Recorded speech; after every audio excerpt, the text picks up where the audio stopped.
Más de una vez charlé sobre las sesiones de psicoanálisis. En lo personal tengo 2 por semana, ¿sí? Los martes y los jueves. Y ayer, antes de la sesión, me puse a mirar un poco Twitter y a leer más sobre lo de Chano, algo que como les contaba, nos entristece. Y después en terapia hablé un poco esta preocupación que me aquejaba con esto de la salud mental, de que había mucha gente diciendo cualquier cosa sobre el tema.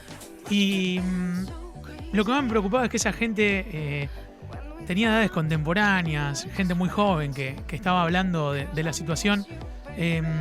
Después vi el Twitter de Bambi, el hermano de Chano, que dice: gracias a quienes se acercan, amor y buenas energías para nuestra familia. Y para aquellos que no puedan sentir empatía por nuestro sufrimiento, intenten pensar cómo se sentirían si se tratase de un ser amado por ustedes, o tan solo llámense al silencio, por favor. Me parece muy importante hablar y tener la posibilidad de llegar a cada vez más gente y de poder tratar estos temas que son tan serios y tan importantes.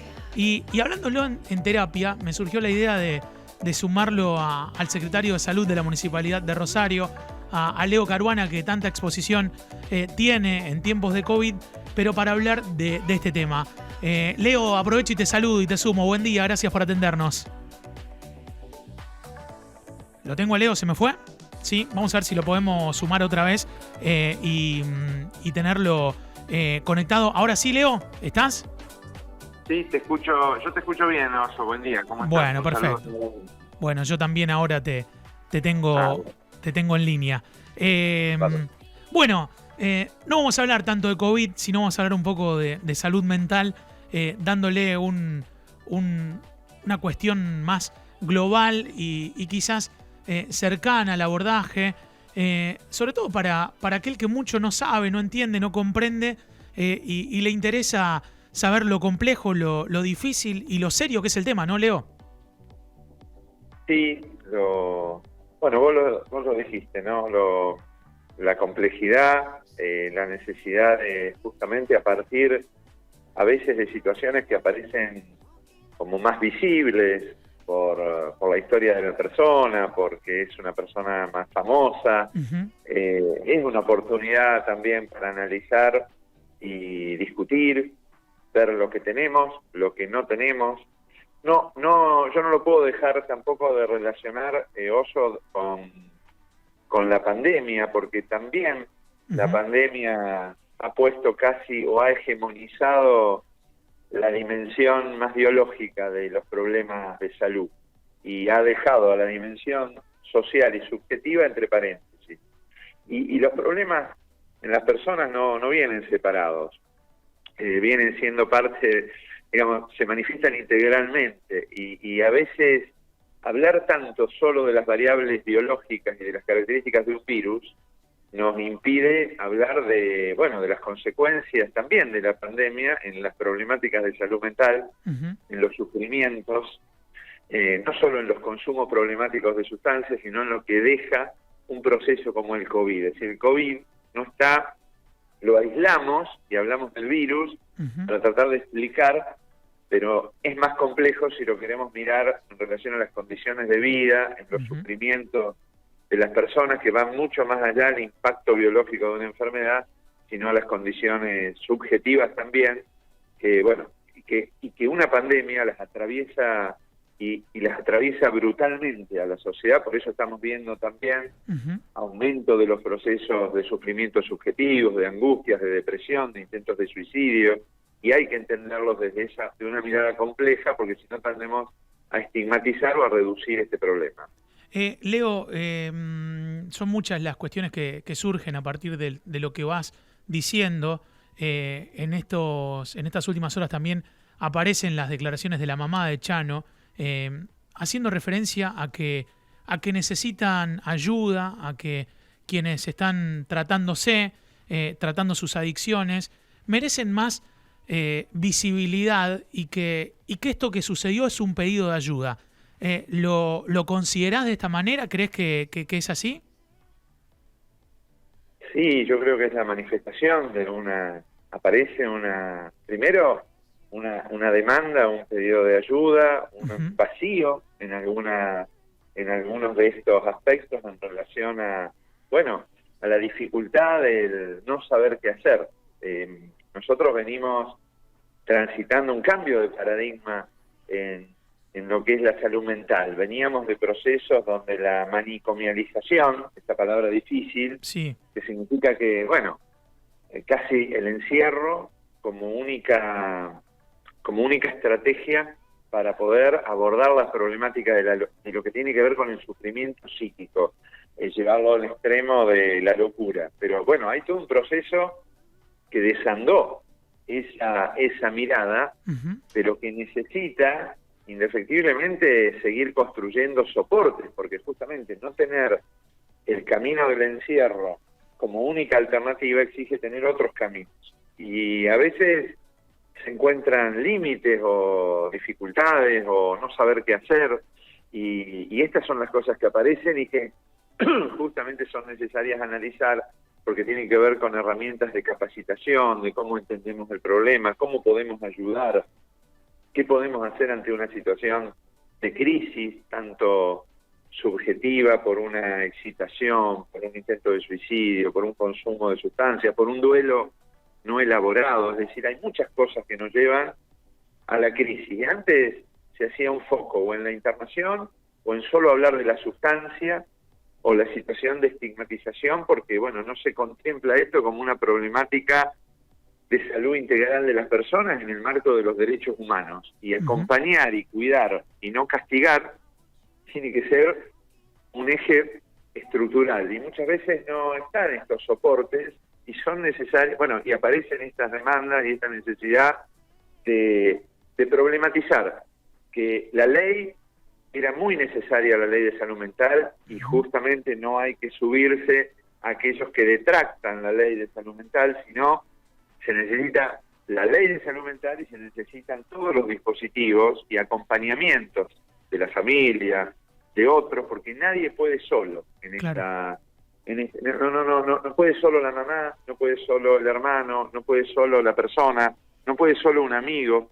Es necesario pedir ayuda y construir con otros, y también se necesita una expertez técnica, porque a ninguno de nosotros se nos ocurre hablar de la estadificación de un tumor y cuando necesita radioterapia y quimioterapia. Parecería ser que eso tiene un conocimiento específico y una intervención también específica. Aquí opinamos todos de todo, y eso muchas veces hace más daño que justamente que cuidar y ayudar. También se necesitan experteces, se necesitan soportes, se necesita la mirada de trabajo social, de un acompañante, escuchar a la familia.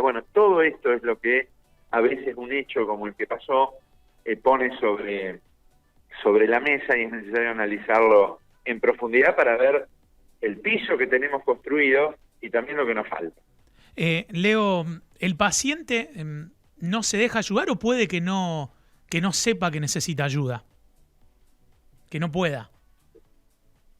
Son distintas situaciones, no es posible generalizar, pero puede ser que no tenga esa dimensión en ese momento, porque quizás forma parte de un padecimiento crónico con una crisis aguda que le impide, digamos, ver esa posibilidad, y por eso se llega a una situación casi de cuando no hay autonomía y hay riesgo de vida propia de la persona o de sus propios familiares. Es decir, hay una situación una situación que ha llegado a un límite que inclusive necesita, lamentablemente, de una internación compulsiva. Cuando uno decide una internación compulsiva en una situación donde no se deja ayudar o no lo puede percibir, aparecen otros. Es necesario que aparezcan otros. Aparece el médico, aparece el Poder Judicial, aparece la policía, para ayudar y acompañar, porque está en riesgo esa persona. Esa persona no solo está en riesgo en relación a lo que puede producir en el otro, sino en riesgo de vida de sí mismo. Por eso es necesario acordar una propuesta, porque ese momento es muy delicado, es muy tenso, nadie tiene una receta, porque cada situación se da en un contexto difícil, en una noche, en una casa, en el patio, en la vereda, en una situación no la elegimos en general, se da en el momento más difícil y es una situación extrema para la familia, porque debe ser muy doloroso para una misma familia no saber qué hacer con su familiar o con su hijo. ¿Cómo uno puede acompañar? Quizás desde el lado de amigos, del lado de cercano. Bueno, primero tratar de escuchar, entender y hacerlo con otros, pedir ayuda, porque tanto amigos, familiares, la posibilidad de la ayuda de un servicio de emergencia, la posibilidad de poder acceder y alojarlo en una guardia, de trabajar con un especialista en el campo de la salud mental. Estamos hablando de un momento de crisis. Después hay otras ayudas, porque dependiendo si la historia que lo llevó a esa crisis tiene que ver con el consumo, bueno, habrá que ver y discutir no solo la sustancia, sino qué lleva a una persona a tener un vínculo patológico con una sustancia, y bueno, y ahí se da el entramado vincular, las necesidades sociales, la desigualdad, porque no es lo mismo un chico que no tiene recursos que otro que pueda tener algo para donde agarrarse. Esa sería la salida posterior. En el momento de la crisis necesitamos hacerlo con otros, con otras personas, porque el momento es muy difícil, la situación es muy difícil. Es necesario también que esos otros tengan todas las herramientas de formación, por eso la ley de salud mental contempla, y todas las áreas del Estado tienen que estar capacitadas, tenemos que seguir incorporando desde las discusiones jurídicas, las discusiones de los trabajadores. Nosotros los equipos de salud nos tuvimos que capacitar para alojar un joven con una crisis subjetiva en un hospital general, porque el mandato del Hospital Alberdi, histórico mandato del Hospital Alberdi, no era que un paciente con problemas psiquiátricos esté internado, que esté internado un paciente con una neumonía, con una tuberculosis, con una insuficiencia cardíaca, pero un chico o con un problema sociosubjetivo, el mandato es que esté internado en el Agudo Ávila o en Olivero, que no lo veamos.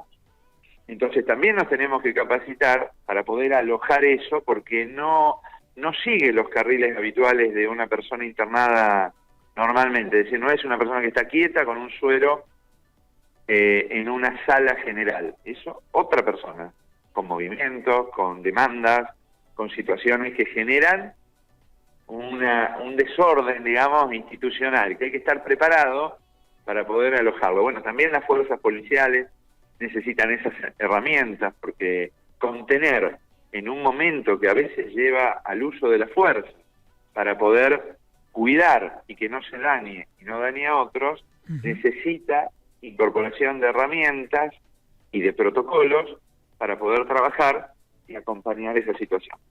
Leo, qué importante escucharte así de claro y tan cercano. Me parece que de poner estos temas sobre la mesa depende también el cambio en las conductas históricas que se vienen dando, no solamente en los tratamientos, sino en cómo cada uno habla, el respeto y la forma de vincularse e involucrarse con el tema. Así que agradecerte esta pequeña charla que es de mucha utilidad para todos. Bueno, yo te agradezco a vos, Oso, como siempre, como lo venimos charlando desde este tiempo, porque hay también primero empiezan los procesos electorales y también algunas sobreactuaciones, declaraciones estigmatizantes, tomar una entrevista y pensar en un blanco y negro, en respuestas sencillas a problemas complejos también es reducir esto. Y la verdad que tenemos una historia de trabajo, de una concepción de un problema que es integral, que es un problema complejo y que no está resuelto, que nos interpela, porque la alternativa al encierro nos sigue interpelando. Sabemos y estamos convencidos de que esto es desde una perspectiva de los derechos humanos, pero se necesita seguir discutiendo con la población, porque también a veces la familia lo único que ve, o la única posibilidad que ve es, bueno, el encierro, porque no encuentra otras opciones. Y esas otras opciones las tenemos que pensar los estados, con los medios de comunicación, porque no es menor cómo se comunica y cómo se entiende este problema, y eso forma parte también de un abordaje distinto, en una clave de época que el acceso a la felicidad parecería estar relacionado solo con el acceso al consumo de las cosas. Pero encima, ese acceso al consumo de las cosas es desigual porque el 50% de la población es pobre. Entonces es un proceso profundamente violento en términos de desigualdad que genera estos problemas en un Estado que tiene una ley de salud mental, pero que necesita profundizar mucho más los dispositivos para seguir cuidando a la población que sufre y que está viviendo la sintomatología de este consumo irracional de las cosas. Totalmente. Agradecerte nuevamente y un abrazo enorme. Un abrazo. Hasta luego. Leo Caruana, el secretario de Salud de la Municipalidad de Rosario, qué alta que deja la vara, Leo, para quien lo suceda, para su trabajo. Qué claro, qué concreto y con cuánta, valga la redundancia en el tema, con cuánta lucidez se refiere, tranquilidad, cuánto que transmite, y espero que lo puedan aprovechar y que lo podamos aprovechar y que también estemos a la altura.